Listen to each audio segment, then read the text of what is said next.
नमस्कार। कैसन बाड़ी आप लोग? न लाइक करत है, न शेयर करत है, न कमेंट करत है, न पूछत है कि हाँ, न बतावत है कि हाँ तुम्हार गीत निक लगत है कि नहीं निक लगत है। बताओ कि ना चाहिए। चलिए हम आप लोगों खातिर एक गीत लेके आई बानी। अगर आप लोगों के गीत पसंद आए तो लाइक करवा, शेयर करवा, कमेंट करवा। चलिए गीत सुनिए और एकर आनंद लें।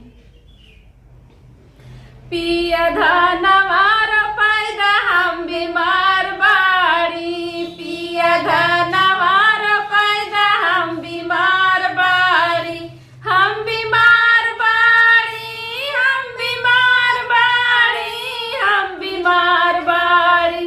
पिया धनवार पैदा हम बीमार बाड़ी, पिया धनवार पैदा हम बीमार बाड़ी।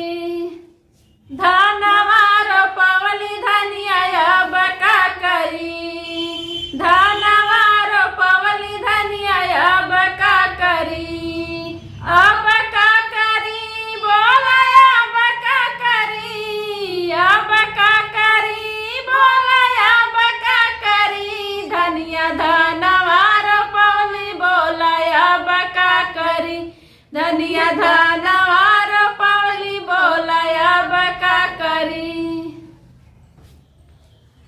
पिया धनवा सिंचाई हम बीमार बाड़ी, पिया धनवा सिंचाई हम बीमार बाड़ी, बीमार बाड़ी हो बीमार बाड़ी, बीमार बाड़ी हो बीमार बाड़ी। पिया धनवा सिंचाई हम बीमार बाड़ी, पिया धनवा सिंचाई हम बीमार बाड़ी।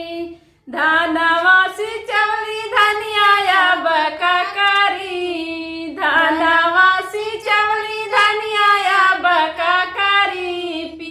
पिया धनवा कटाई हम बीमार बाड़ी, पिया धनवा कटाई हम बीमार बाड़ी, बीमार बाड़ी हो बीमार बाड़ी, बीमार बाड़ी हो बीमार बाड़ी। पिया धनवा कटाई हम बीमार बाड़ी, पिया धनवा कटाई हम बीमार बाड़ी।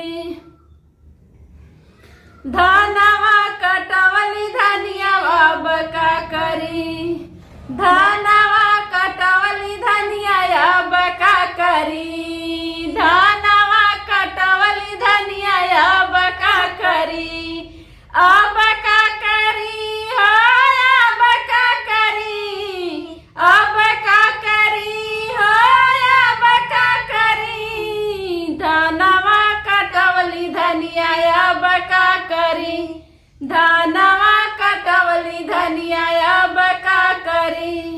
पिया धनवा कुटाई हम बीमार बाड़ी, पिया धनवा कुटाई हम बीमार बाड़ी, हम बीमार बाड़ी हो बीमार बाड़ी, बीमार बाड़ी हो बीमार बाड़ी। पिया धनवा कुटाई हम बीमार बाड़ी, पिया धनवा कुटाई हम बीमार बाड़ी।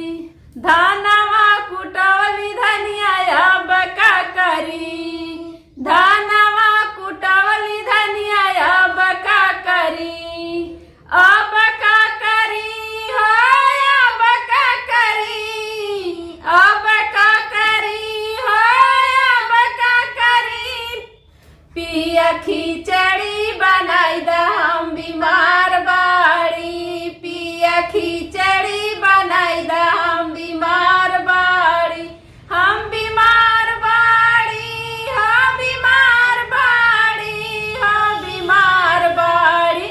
पिया खिचड़ी बनाई हम बीमार बाड़ी, पिया खिचड़ी बनाई हम बीमार बाड़ी। खिचड़ी बनावली धनिया अब का करी, खिचड़ी बनावली धनिया अब का करी, अब का करी हो